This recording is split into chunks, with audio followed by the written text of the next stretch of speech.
So about 150 feet off the ground, I'm getting ready to land on a grass field. Same one I've landed on hundreds of times before. Like I said, routine.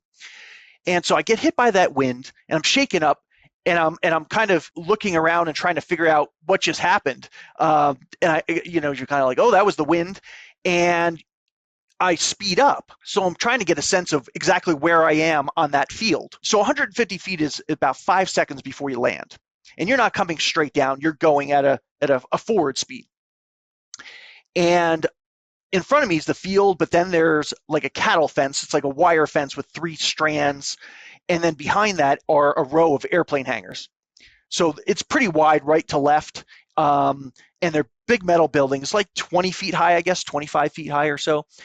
And so hit by the wind, and I'm just like, okay, I know I'm going faster than I was. I'm like, I'm not sure if I'm going to land before that fence or not, with that increased speed from the wind. So I know I have about 5 seconds to go. Now, the first thing in my mind is, okay, don't turn. And the reason I say don't turn is, so the way a parachute turns is you have two handles, and if you pull the right handle, your parachute dives towards the ground and creates a turn because the outside of your parachute collapses a little bit. So if you're 1,000 feet off the ground and you do a turn and lose 200 feet, well, that's no big deal because you're still 800 feet off the ground. If you do that at 150 feet and you dive 200 feet, not only are you increasing your speed greatly because you're diving towards the ground with gravity, but you're not going to stop and have your parachute recover or fly straight again in that distance, and you're going to hit the ground at an increased level of speed, and obviously the ground's not going to move. So that's one of the number one reasons skydivers die, is they call it low turns. They turn low under their parachute. So the first thing it goes, do not do that. That will lead to probable death. So I go, okay, don't do that. I was like, okay, we have 5 seconds before you're going to land. So you just have to shake it out and relax, and whatever's going to happen is going to happen because I can't turn. I just have to wait this out. So as I'm descending, you don't know, so you're kind of calculating in your head every second, like, do I think I'm going to land before, or do I don't think I have enough room? And with about 1 second left, I'm getting close to touching down, but I'm carrying way too much speed. And I was like, there's no way I'm stopping before this cattle fence. So I hit that, and right before that, in my mind, I go, life's about to change. I'm not sure how. And I would say later, thank God it did. So I hit this fence, and the strand comes directly tight on my chest and my abdomen, like right away, and it breaks. So it didn't slow me down at all. I just feel it just pound right through it. And then 10 feet behind us, that airplane hangar, and I hit that going probably about 30 miles an hour, and I black out. So when I hit on my left side, and I hit so hard, 10 of my 12 ribs break on the left side, and they impact my heart with such force that my heart breaks out. So your heart sits in something called a pericardial sac. It breaks out of the sac, ends up on the right side of my chest, and is all twisted up. Besides the heart, there were 3 other organs damaged and 20 broken bones. I didn't find out that until much later because I blacked out because my body shut down on impact. I heard that you found out months later that you said something to the first people that came upon you. So tell me about that whole experience. Yeah. So I didn't believe it. So I asked 2 different independent people at 2 different times to see if they just made that up and they were pulling my leg, or I really said that. But so I was laying on the ground, body parts were bent in directions they shouldn't be bent in. And luckily the safety crew was, about 50 yards away. So they saw me hit the building. They're on there in seconds, and they start trying to talk to me to figure out, what my condition was. And so the first thing I said was, and I was blacked out, so I had no idea that I said any of this, was, don't call anyone, I'll be okay, just give me a minute. And what I think that really was just the fight or flight response to something's terribly wrong. It's almost like when you fall down on ice or something like that. And you're like, if I get up right away, everything's okay because my legs work and my back is working. And so I think it was almost like that kind of reaction. If I say I'm okay, or if I get up, which there's no way I was getting up with all the injuries I had, that things were going to be okay. And I think that was my mindset. And I think that was the mindset or the default from the foundation going, I've been through hard things. I'll go through it again. I've never quit in the mountains. I've never quit in triathlon. I'm not starting to quit now.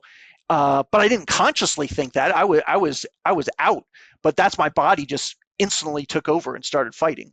So why don't you tell the story? Because I know that you got medevaced, right, to a trauma center. So let's go from there and just tell me the whole thing.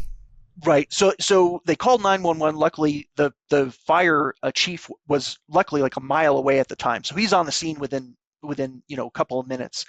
And so they brought me to an initial hospital about 2 miles away just for a self-assessment.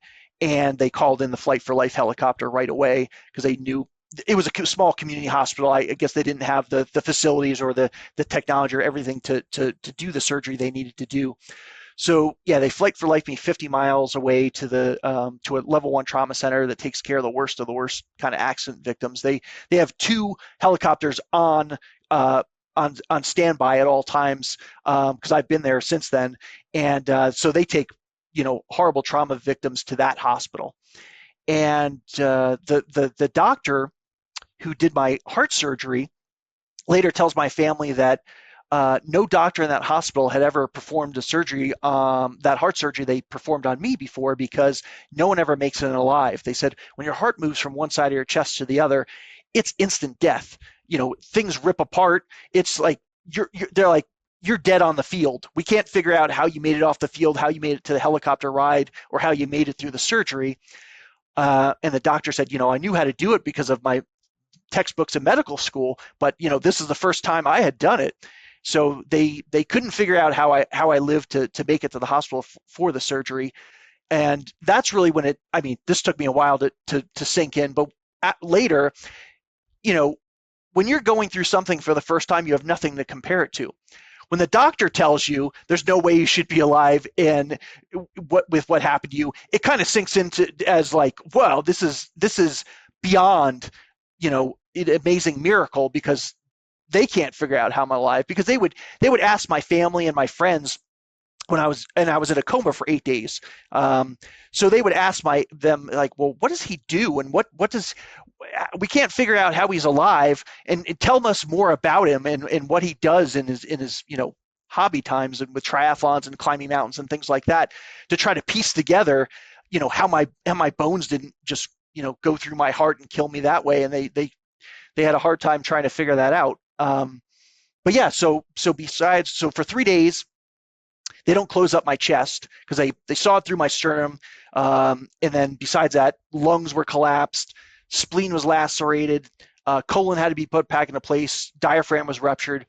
So for the first 3 days, they didn't know the heart worked, so they wanted to test it before they closed me up, because if they need to get back in there right away, they didn't want to unwire my sternum and all that. So after 3 days, they decided, okay, the heart works, he's going to live. And then they started working on the rest of my body, which was 20 broken bones. So they induced me into a coma during that time because they didn't I'm want me sorry. to Can I move stop around. you for a second? How Sure. did they leave your do you even know this? How did they leave your chest cavity open? That seems insane. Yeah, so it's wired closed when they put your sternum back together. As one of my friends described, who was my first person on the scene at the hospital. My parents and family are on the East Coast, so they had to fly in. And the way she described it was, the nurse came in and was talking to her and said, basically, hospital grade saran wrap was on my chest. And did she want to look at my internal organs, because you could look through and see them if you really wanted to? And my friend was like, no. She was so overwhelmed by, obviously the shocking news of, Jason's in a coma, and she was sitting there. It was enough for her to sit there. And that's the way she described it to me later on, that it was, maybe they had something holding it together a little bit, but not fully, because they wanted to be able to rush in if they had to do some other heart surgery after that to save my life.